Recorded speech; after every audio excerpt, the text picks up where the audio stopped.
All right, so here's another option I thought I'd put out there, using online screen recorders. There's several. I went with this one because I know of people that are already using it. It's called Screencastify.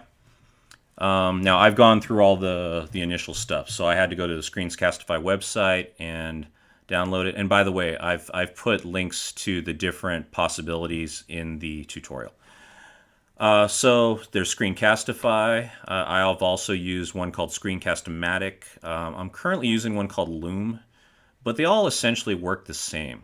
And what I like about them as opposed to Zoom is that there's a few more features, specifically editing, that you can play around with. Now, with Screencastify, let me just kind of preface this because it's not in the video. I've already created an account, and I've already downloaded an add-on into my Chrome browser. If I click on this little puzzle piece in the upper right corner here, you'll notice right here I've got this little add-on called Screencastify. This is just kind of the controls for recording. So I'm going to open that up. Okay, so if you need help with that, that's something separate. It's not in this video. So assuming you've got your account set up, assuming you've got that little add-on installed, you can click on it and you get this. So basically, you can record your entire desktop. You can record your just a browser window so that people don't see your entire desktop. You can, let me make sure my microphone's set up here. You can just record your webcam. So if you don't need the desktop and you just want to record you. Okay, and in the desktop, you can do an embedded webcam. So you can be filming your desktop along with a little picture of yourself in the corner or not. I'm actually going to use that option. I'm going to assume that maybe I've got some PowerPoint for back to school night, so I'm going to run through the PowerPoint and I just want to be a little face in the corner. Okay, and you can click that off if you don't want that. And there's more options here. You probably don't need these unless you are going to do some extra stuff. But then if you've already looked at these options, then you're probably well acquainted with Screencastify. So let's not get into those. Okay, so I'm going to hit record. You'll notice I've got my little window down here, and then you can choose what to record. You can choose to record your entire screen, your entire desktop. So whatever appears on your screen, that's what they're going to see.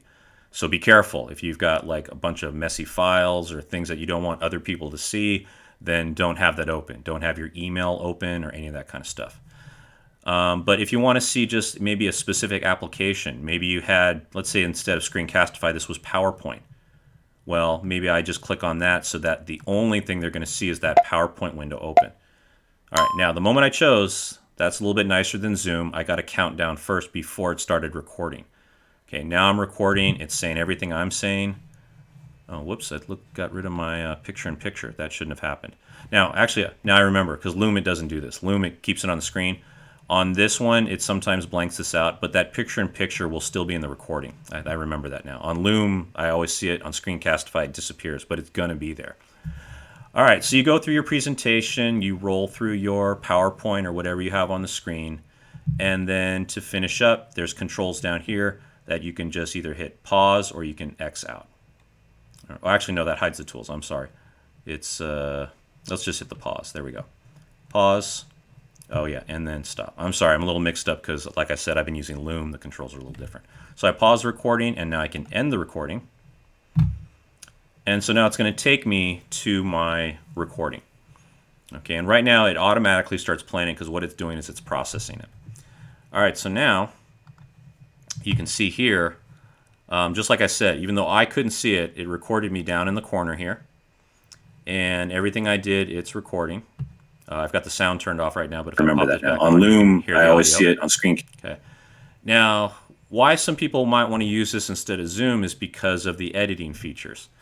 So to start off, they've got some simple editing features here, specifically the ends of the clip. Sometimes we have it where at the start, maybe the start was a little rough or the end was a little extra because you were spending time trying to click things off. So let's say I didn't like the beginning. What I can do is I can play the video. Zoom, I got to count down first before it started recording. Okay, maybe I want to cut that part out. So what you can do, and again, different programs work differently, but for Screencastify, what I can do is I can grab this scissors icon here and drag it to the parts I don't want. And so let's say I'm recording, it's saying everything I'm saying. And so now, when I play it, got rid of my. I'm recording. It's saying everything I'm saying. Now. Oh, whoops! I can do the same thing on the other end. Let's say I don't like the last 3 seconds of the clip. I can go 3 seconds in, out, and that's where it'll end. Okay, so it's not a full trim feature, but it's an ends trimmer because that's usually where you got a little bit of extra video you want to get rid of. Now, nothing's done yet until I hit Save Trim, but once I save that, it'll give me a little warning message, and then it'll trim the video to the way I like it.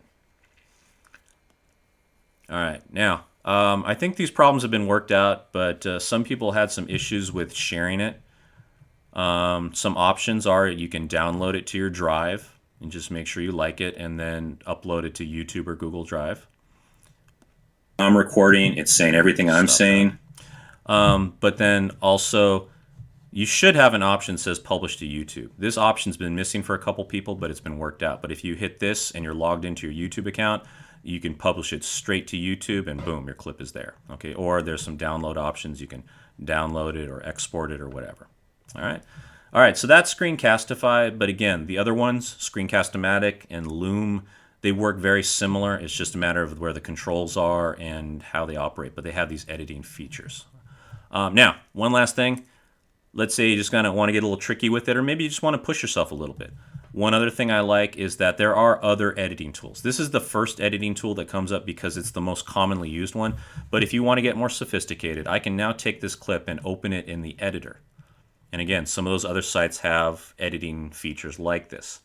So I was going to just show you one simple thing. So what I've got here is my clipped video, and here's the timeline. Thought it might be just kind of nice and professional if you were to add some text. Let's say, Mr. Welcome to Back to School Night.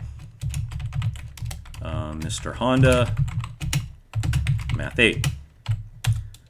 So all I did was I clicked on this text icon and it gave me a place to add text. And just like any normal text editing software, I can change things because that doesn't show up very well. Maybe I'll do that in like red. No, that doesn't show up very well either. This is always hard because looking at the backgrounds. Anyways, let's just say I pick a color that actually does show up. I'm not going to take your time up with this, but something that does show up fairly well. And let's say I want to reposition it. There's a control here. I'm going to put it up at the top. I don't have a lot of options here, but I can either put it middle, top, or bottom. I'm going to put it at the top. So as parents walk in, they can see that there. And actually, let's just do this. I'm going to move it to the other side because it's just kind of hard to see. So I'll have it line up on the right side rather than the left. This one too. Okay. All right, now over down here in the timeline, you'll notice what the length here represents how long it'll be on screen for. So if I want this to play, I'm recording. It's saying everything I'm saying. After the first few seconds. Oh, whoops! I got rid of my picture-in-picture. That shouldn't have happened. It disappeared. Actually, now I remember. Sorry about the dual voices. But notice when my timeline went past that, it disappeared.